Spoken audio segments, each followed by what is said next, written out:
Hi, so for the last video response for historical trends impacting our vocation, a lot of what history is learning from the past and applying it to the future and trying to look at it in ways of like what we can do to make it better. And in this case, it's for the Olympics. There's a lot of influences from the past of the Olympics that influence us now. One of the main ones is, when females were allowed to participate in the Olympics, and it was kind of like really back when the ancient Sumer and Egypt and all that time, like there was female Olympians, but not widely popular. So like the one time where it was like a big deal and where there was a lot of media release on it would be obviously in the 1900s. So the Paris Olympics, when there was 22 women participating, and I think it was like 997 um, athletes in total participating. Sorry, I'm like getting over a cold right now, but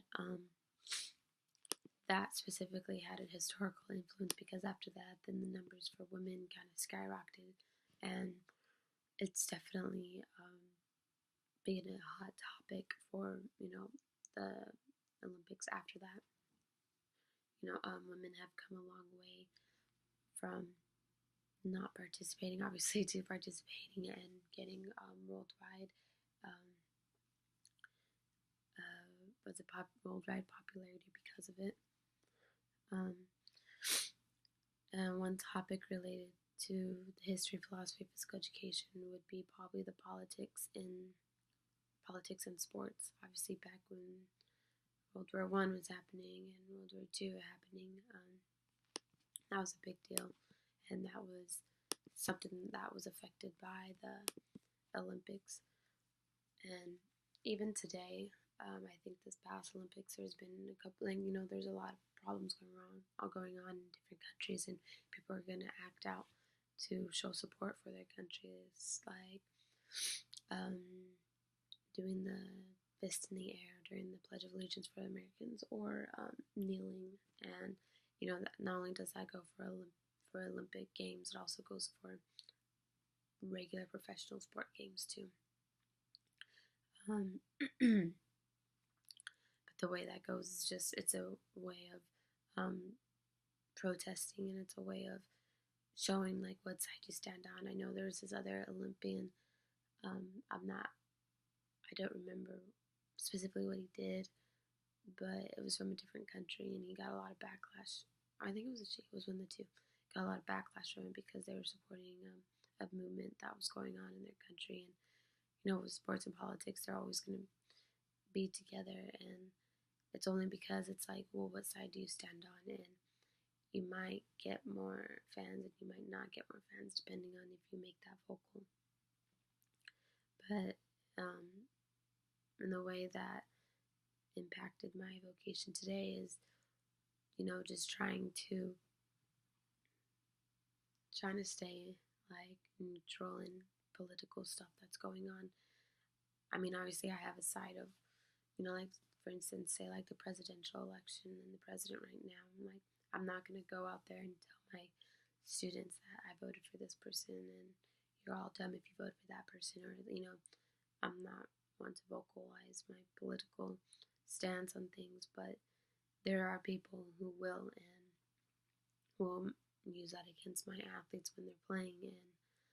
And one of the tournaments I went to, I just coach at a JUCO, but one of the tournaments I went to, these athletes from another junior college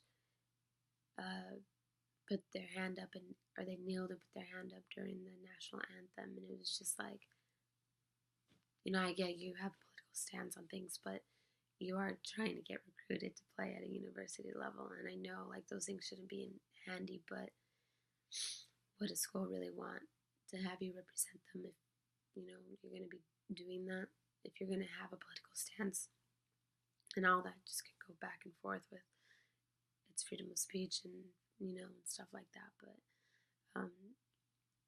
it's always going to be like a tug and pull with that, Based on my knowledge of history and current social trends, what do you predict will be a future topic of interest or concern related to your profession? Why do you think this will be an issue? I think, sorry, um, I mean, the presidential election. I think that will, the president will be a topic. It'll be a trend. I'll be talking about this for hopefully just 4 years, but it might be 8. It's gonna it's gonna affect everybody just because of if if you're I don't want to if you're at if you're more than not I don't know, but it's gonna affect people who aren't white. And for basketball, the majority of people that participate are African American, or obviously we got those little white girls too, and we got our Mexicans and our Asians, and it's a very diverse sport. So whatever's going on out there with politics and DC and laws being passed, and especially for women too, it's going to be affecting sports eventually. It's going to trickle down, and as coaches, we just have to be ready for that. Well, I hope you guys have a good rest of the semester and you guys finish strong, if not stronger than me. Have a good day.